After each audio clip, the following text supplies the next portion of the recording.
Hey, everybody. It is Eric J. Olson for another episode of the Managing Partners podcast. And we're going to do a slightly different kind of guest today. We almost always have managing partners on, but today I am bringing on a friend of mine, John Corcoran. Hey, John, how's it going? Eric, pleasure to be here. John is from Rise 25. Let me tell you a little bit about John, and then we'll get right into the episode. John is a former White House writer, speechwriter, an attorney, an author, and a B2B podcasting expert. His company, Rise 25, helps B2B companies and law firms connect with their ideal clients, referral partnerships, and strategic partners using done for you podcasts and content marketing. Welcome to the show, John. Thanks for having me. Glad to be here.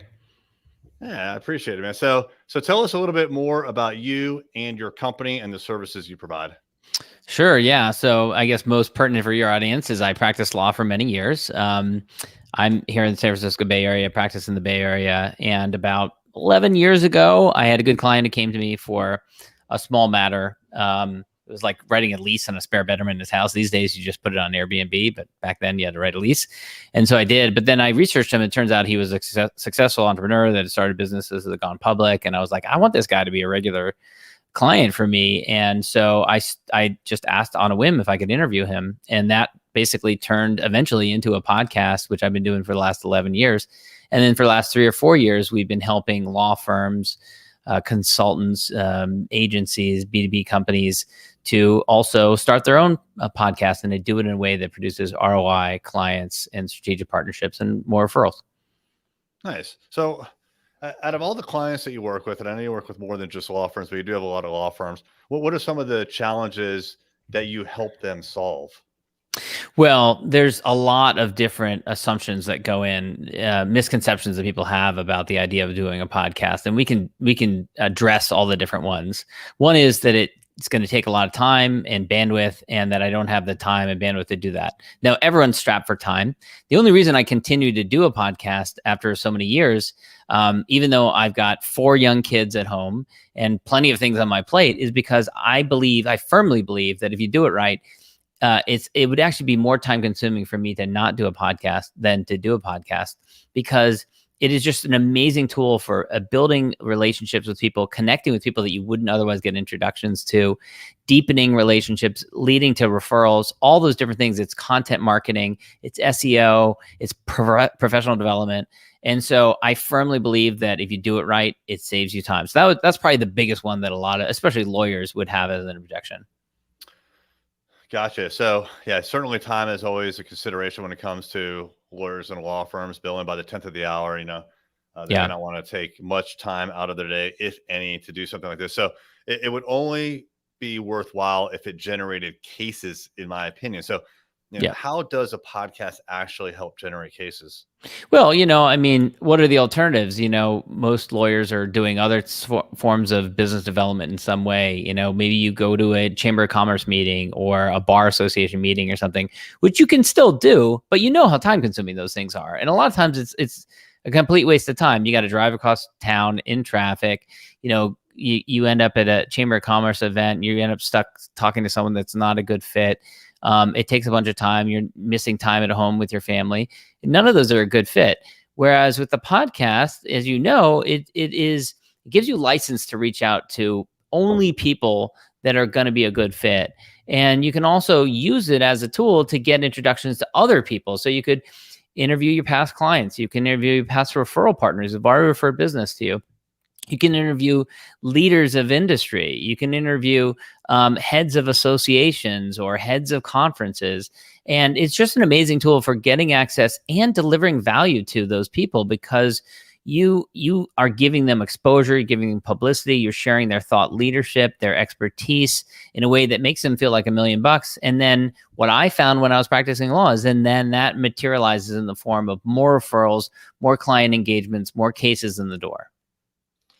All right. So, I assume that if you have, let's just say one practice area, that's your main focus, that the podcast should focus in on that practice area, maybe answer common questions, in addition to interviewing industry experts. But like, let's say you're a family lawyer. You'd probably talk about Yes. things like adoption, divorce, things like that. Is that a good assumption?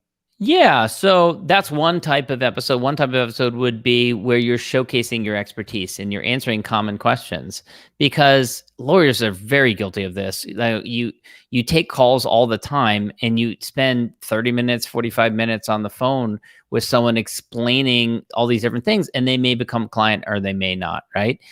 Imagine if I love to use this example. Imagine if it's a Saturday night, you're checking your email at 10 o'clock at night, you're about to hit the hay, and you get an email in from someone who's interested in working with you, but you're fully booked on Monday and Tuesday. You can't talk to them until Tuesday evening.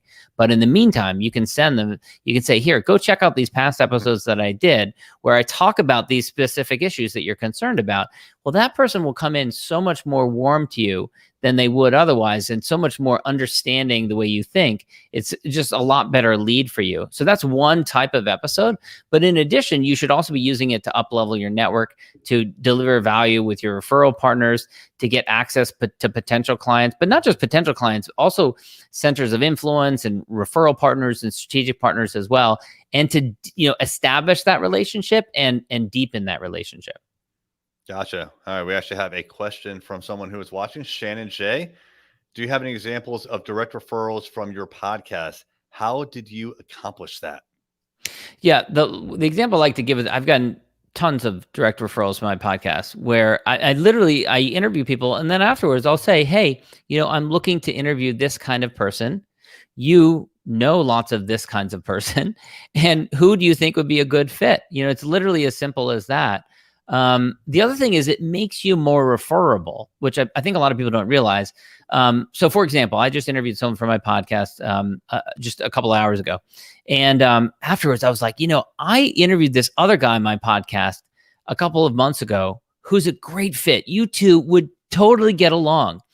And normally when you make an introduction like that, it's sometimes hard to make that introduction because everyone's busy and they're immediately scanning. Their radar's like, why am I being introduced to this person? And am I going to do a 15-minute get to know you call? Like, I've already got enough friends. I don't need to do a call with that person, right? Is it for business? It's not for business. Okay, I'm not going to get to know. The podcast gives you license for those types of conversations to happen. And it's a great use of your time because you make a great connection between two people. So I get more high quality referrals and introductions than I would any other way because I have that podcast and because other people have a reason to introduce me, and I use it actively. I say to other people, this is the type of person who I'd like to talk to, and I would love it if there's anyone in your network who you would recommend who I should feature on the show. And it's a win-win all around. Awesome. Thank you, Shannon, for that question. If anyone has a question, by the way, just put it in one of the comments or in the comments of wherever you're watching it. We're broadcasting all over the place: Facebook, LinkedIn, Twitter, YouTube. So just comment. I'll see it and I'll bring it in. So, all right, let's get back to podcasts and, starting a podcast. Now, podcasts have been around for quite some time. I don't exactly know how long, but I do remember no one really knows. Yeah, it's a big mystery. At least 10 or 15 years ago. Something like that. Yeah. It seemed like they were kind of like hot for, in the very beginning, and then they cooled off, and then they got hot again, maybe like 4 years ago, something like that. So they've been around for a long time. I don't even know how many there are, tens of thousands, hundreds of thousands. Is it too late to get into the podcasting game? It's a great question. I actually think now is the best time, and it's much better than when I started 11 years ago. 11 years ago, it was a pain in the butt to download a podcast. They were hard to find. A lot of people didn't know what the word podcast meant. Now there's a lot greater awareness. I mean, so many celebrities, famous people have started a podcast. It's kind of become a joke, right, that everyone has started a podcast. The interesting thing is that if you look at the growth of podcasting in terms of listenership, in terms of downloads, all the different metrics you would look at over the last 15 years, it's fairly steady, even though there has been bursts in awareness for different periods of time, as you alluded to. It's really been kind of a steady growth and a progression. And I think it's part of a larger trajectory away from the way things were like 25 years ago when you had a handful of media companies that controlled all of the media in this country, to a point where literally any business or any law firm can control a media channel. You can be a media company in many ways. You can put out your own media.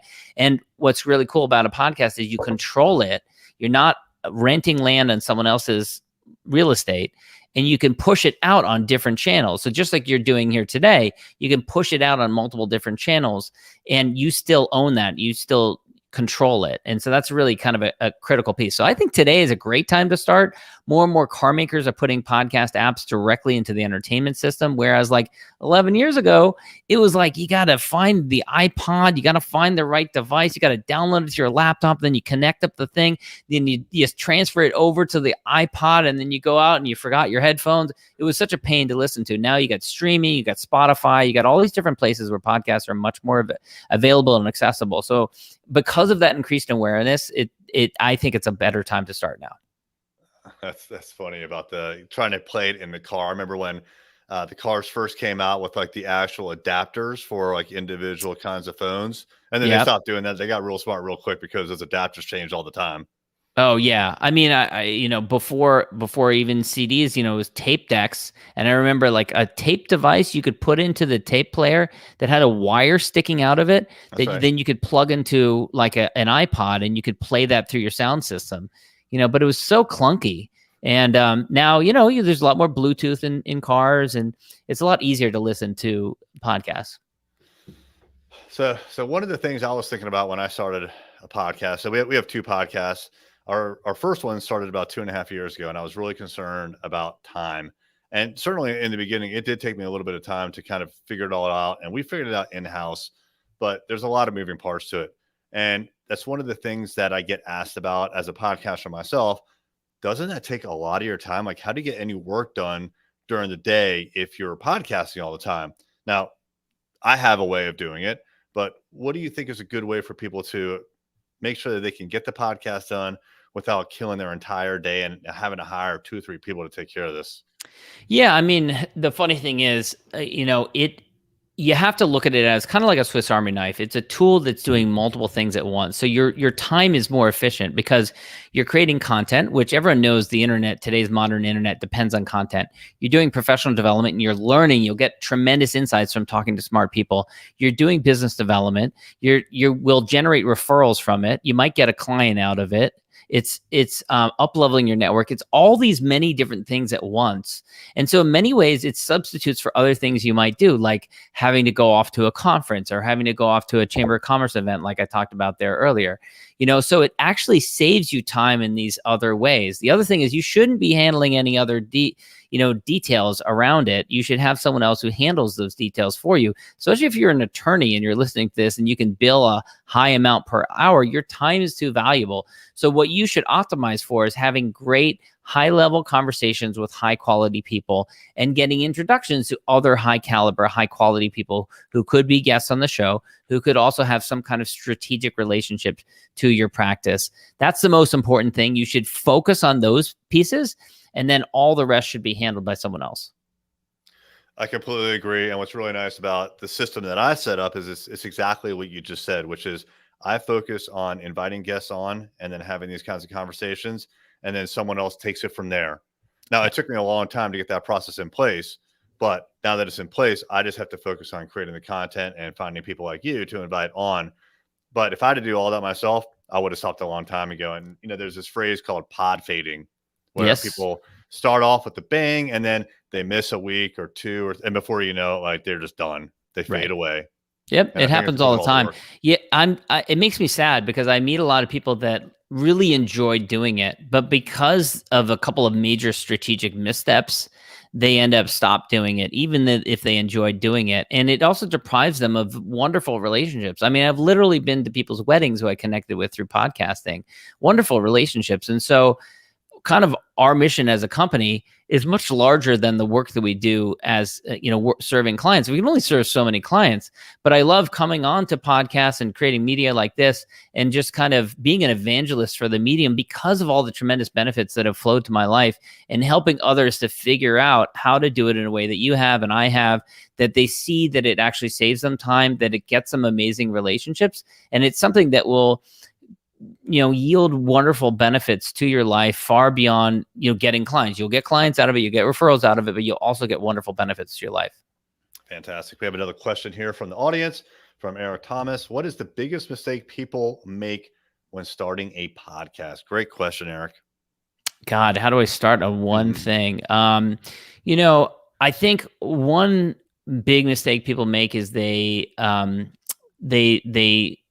try to compete for downloads. They try to compete to be at the top of the charts. There's only so many podcasts that can be at the top of the charts, and there are people that have been doing it for 15 years, and they have a huge head start on you. And so they're looking at the wrong metrics. They're checking their download numbers. They're never exactly what they want them to be. Yeah. And they're not looking at the right metrics. You should be thinking about, how does this podcast enable me to get access to higher caliber people, deliver value to them, build great relationships? And that's really what you should be focused on. I don't even check my download numbers. I love downloads. I love people listening to my podcast, but it's never quite going to be what you want it to be. We're all competitive, right? And it doesn't materially affect whether it's a successful project or not. You can continue to have a wildly successful, podcast, whether you get tremendous amounts of downloads or whether it's something more modest. And it's something that people, I think, fixate on too much. And it prevents people often from starting a podcast, thinking that they need to compete in that end of the pool, but you don't need to compete in that end of the pool. You can come over here and you can still have a wildly successful podcast that's profitable, produces ROI, produces strategic partnerships, all that kind of stuff.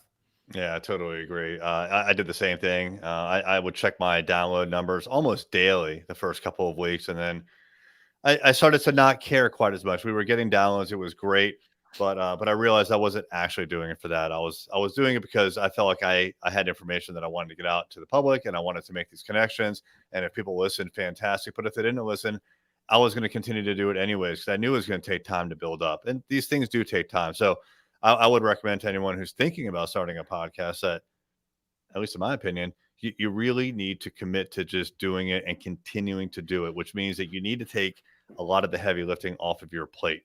Focus on what's important, being the host, being in front of the camera, behind the microphone, and find a way to get some help from someone that can do the heavy lifting and make sure the editing is done and the promotion's done and can do all those behind the scene things. Your job is to be the host. Yeah. And, look, I mean, you've probably got champions. You've got referral partners. You got people who already love you, right? We don't often take enough of an opportunity to show, send some love back to them, or to sit down and just have a great conversation with them. And, if you just take your champions, your referral partners, people who already love you, who already recommend you, and you go through that list of people and you have a great conversation with them where you fully focus on them and you showcase their thought leadership. You ask them about their career, their background, their business, their practice. You ask them about all these things. You ask them to share their wisdom, to pay it forward with others who are going to listen to this. That makes people feel like $1 million. We're reading the book, How to Win Friends and Influence People by Dale Carnegie, which is 120 something years old. I swear the book was written for podcasting because it is about how to make people feel, how to take an interest in other people. And we're reading it as a team. My company, we're reading it as a team and meeting once a month to talk about it. And I would recommend that book to anyone, because if you do it right in a podcast, that's what you do. You make people feel like $1 million. You take interest in them, you showcase them, and they're going to want to reciprocate in some way. They're going to want to pay it forward for you. Once I decided to do a podcast, I spent months, literally months, researching which microphone to use, right? What software to use. Yeah. Do you find that that's common? Super common. Yeah. And I realized I was stalling. I just wasn't ready. Yeah, it happens all the time. I mean, I literally talk to people that, I've talked to people that have $100,000 worth of equipment that they purchased that's sitting gathering dust somewhere, and they haven't started the podcast because they don't know what to do. Or worse, they start it, they do it for 6 months, and then they get frustrated because they're not getting results from it. They've spent all this money, they sunk all this money into it, and then they give up. Yeah. So I used the same microphone, Audio-Technica ATR 2100 for 9 years. It broke. I bought another one. And these days you can use a very simple tool like Zoom or StreamYard or something. There's those two big decisions. Boom, they're done. Let's move on. Now, the more important decision that you need to think about is, how are you going to use this thing? How are you going to use it? Who are you going to focus? Because your network, this is another key point. your network will change over the next 2 to 3 years, whether you start a podcast or not, whether you do something deliberately or not. What I encourage people to do is be strategic and intentional about your network. Don't let it happen to you. A lot of people have a network that's comprised of, people that happen to them, who happen to work down the hall from them, happen to be someone that they worked with in the same company. That's not intentional. These days, you can be intentional. You can decide, I want to meet this person. I want to connect with this person. I want to build a relationship. And you can drive your network forward. And we all know that it's all about who you know. So there's nothing stopping you from building a network with intention and building relationships by delivering value to people using a tool like a podcast. And so I tell people that all the time, because I love to see people build relationships with people that maybe they admire even from afar, and then they get to know them, and then it's even more wonderful. That is fantastic advice. I love it. Now let's say you're going to be deliberate about who your network is and who you invite on. How do you go about inviting them on, and how do you go about getting them to say yes? Yeah, great question. One way is to stair step your way up. So you don't start at Oprah Winfrey. You don't start at Tony Robbins. You work your way up. And so, you start interviewing people that are around that person that you want to get to. And by the way, you don't have to interview, big, famous, bold-faced names. A lot of times those types of people, it doesn't move the needle for them to be on yet another podcast, to be interviewed one more time. Some of those interesting conversations I've had have come from people that don't do a lot of interviews, that haven't been on a lot of podcasts. And it's more meaningful for them. They're the ones who are going to tell their family and friends when they go home that evening that they were on a podcast, because it was super exciting for them. And they're more likely to then refer you to someone else. They're more likely to introduce you to someone else, perhaps for what you do. And so I think a lot of times people focus a little bit too much on those, big name types of people. And they also think that it's harder to get people to say yes to be on a podcast than it actually is. It's actually, in many cases, it's not that hard. There's 9 billion people on the planet. There's lots of people out there who would gladly be a guest on a podcast. Maybe they've never been before, and you just got to start. Totally agree. And great advice. All great advice given throughout this entire podcast interview. I appreciate it, John. If someone would like to reach out to you and ask about your services, ask you questions, what is a good way for them to do that? Sure. Yeah. I'd love to connect with anyone. John at Rise25 Media. Shoot me an email or go to rise25.com. Reach out. I'm on LinkedIn as well, John Corcoran. And I love talking about this stuff, and I love helping others to see ways in which they can use a podcast to build wonderful relationships. Awesome. All right. If you are a managing partner or a lawyer at a law firm and you want a podcast, I would reach out to John at rise25.com. He is your go-to for podcasting. If you're looking for other digital marketing like website development, SEO, social media, or online advertising, then my company is your go-to. That is Array Digital, and you can find us at arraylaw.com. All right, John, thanks so much. Thanks, Eric.